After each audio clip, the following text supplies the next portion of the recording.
Merci, Monsieur le Président. Excellences, Mesdames et Messieurs, merci de me donner la possibilité d'intervenir depuis Beyrouth, où je suis arrivé hier soir.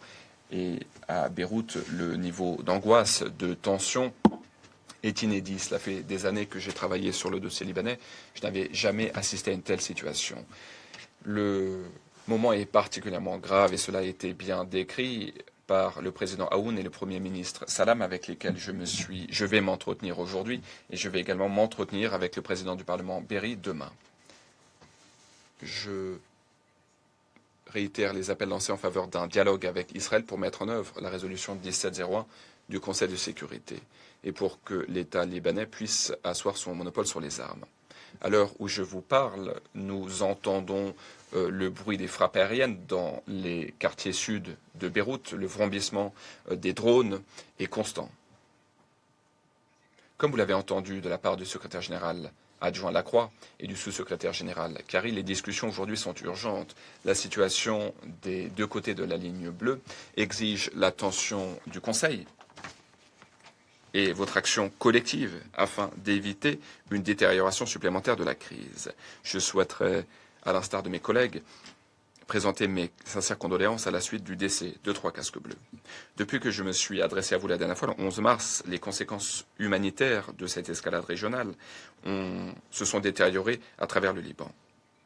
Au cours de ces 4 dernières semaines, plus de 1240 personnes ont été tuées, notamment 87 femmes et 124 enfants.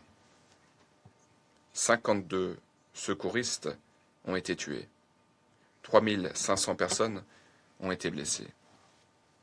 Les hostilités continuent dans le sud du Liban, dans les quartiers sud de Beyrouth, d'Ahrié et dans certaines parties de la Beka. Des centaines de milliers de civils sont menacés, notamment avec les avancées militaires qui rasent des villages entiers.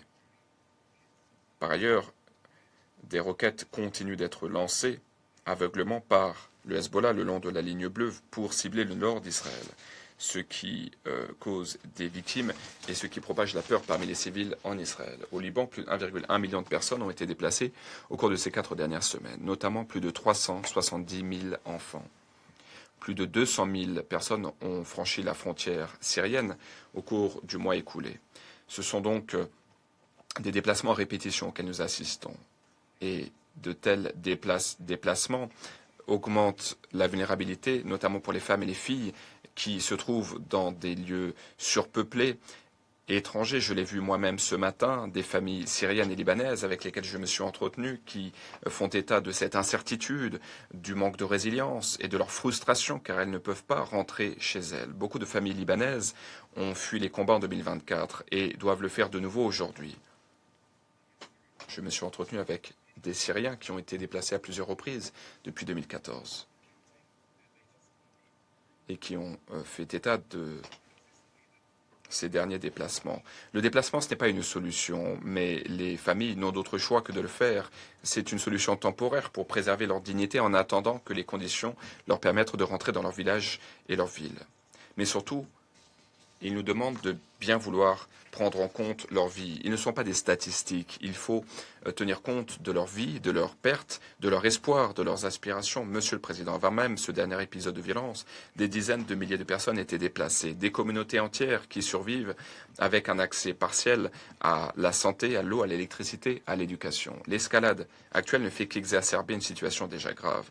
51 centres de santé, 4 hôpitaux sont actuellement fermés en raison des hostilités. D'autres ont été endommagés ou ils opèrent à une capacité limitée.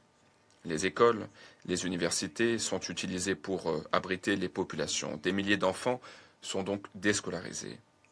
6 des 8 ponts au sud du fleuve Litani ont été détruits.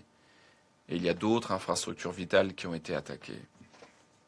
Des routes essentielles ont été endommagées. Il y a une incapacité pour les civils de se réfugier et il est très difficile pour les partenaires humanitaires de répondre aux besoins de ceux qui en ont le besoin. Il y a des communautés tout entières qui sont de plus en plus isolées. Le droit international humanitaire est clair. Les civils, où qu'ils se trouvent, en Israël et au Liban, doivent être protégés. Il faut notamment permettre aux civils de s'éloigner des dangers et des hostilités pour rejoindre des zones plus sûres. Les infrastructures essentielles, les hôpitaux, les installations d'approvisionnement en eau, en électricité dont dépendent les civils doivent également et toujours être épargnés par les combats. Ce sont les principes fondamentaux de distinction, proportionnalité, de précaution. Tous les partis doivent le respecter. Et bien entendu, il ne faut pas entraver le travail du personnel médical, des secouristes, des acteurs humanitaires. Monsieur le Président, nous nous efforçons d'être à la hauteur du défi. Le 13 mars, avec le gouvernement libanais, nous avons lancé un appel d'urgence d'un montant de 308 millions de dollars pour apporter une aide vitale à jusqu'à 1 million de personnes au cours de ces 3 prochains mois. Je remercie tous les bailleurs de fonds qui ont répondu et qui nous ont apporté un soutien, notamment étant donné l'environnement actuel très difficile pour ce qui est du financement. Nous avons reçu 94 millions de dollars, un tiers de la part d'OCHA. Et nous continuons à recueillir des fonds pour apporter cette aide vitale. Mais nous avons besoin de bien plus. Au cours de ces 4 dernières semaines, nous avons augmenté nos opérations humanitaires. Nous avons distribué 2,8 millions de repas chauds et froids. Ce matin, j'ai pu voir 3000 de ces repas qui étaient prêts à être distribués. Et nous essayons également d'apporter une assistance autre qu'alimentaire, avec par exemple des couvertures, des matelas, 58 000 kits d'hygiène, 26 000 kits pour les menstruations ont également été distribués. Les partenaires humanitaires ont distribué 875 000 litres d'eau en bouteille, 15 000 mètres cubes d'eau en citerne, et nous avons également distribué du carburant pour garantir l'accès à l'eau pour 412 000 personnes. Cela fait quelques heures que je suis au Liban et ce que j'entends de la part des communautés est clair. Ils aspirent à la sécurité, à la dignité. Ils souhaitent que tout cela cesse. Ils souhaitent que ce cycle de crise cesse. Et ils ont les yeux rivés sur les membres du Conseil de sécurité pour que vous répondiez à cet appel. Trop souvent, nous avons dit que nous ne pouvions pas laisser le Liban échouer. Et nous devons honorer notre promesse. Nous disons souvent que le Liban se trouve au bord du gouffre. Et souvent, le Liban fait preuve de résilience. Mais une fois encore, le Liban se trouve au bord du gouffre. Donc j'ai 3 messages que je souhaiterais vous présenter au nom du peuple libanais. Il faut continuer à répondre avec générosité à l'appel du Liban. Vous êtes en première ligne de la réponse humanitaire et je sais que vous serez à la hauteur du défi. Deuxièmement, il est essentiel de garantir l'identité nationale. Il faut aller au-delà des forces qui souhaitent vous diviser. Voilà ce que j'ai dit Libanais. Troisièmement, n'abandonnez pas. Pour ce qui est de l'idée même du Liban, si la coexistence échoue au Liban, cette coexistence échouera partout.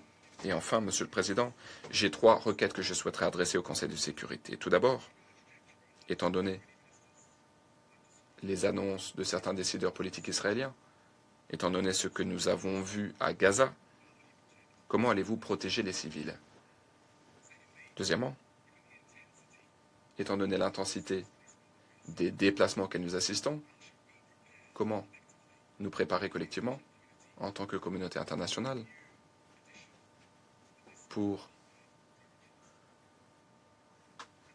l'avènement de nouveaux territoires occupés. Et étant donné les tensions politiques au Liban et la fragilité des structures politiques, comment pouvons-nous nous préparer pour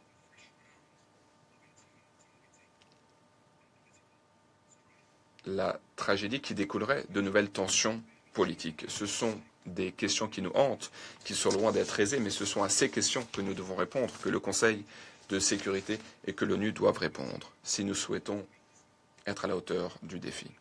Je vous remercie.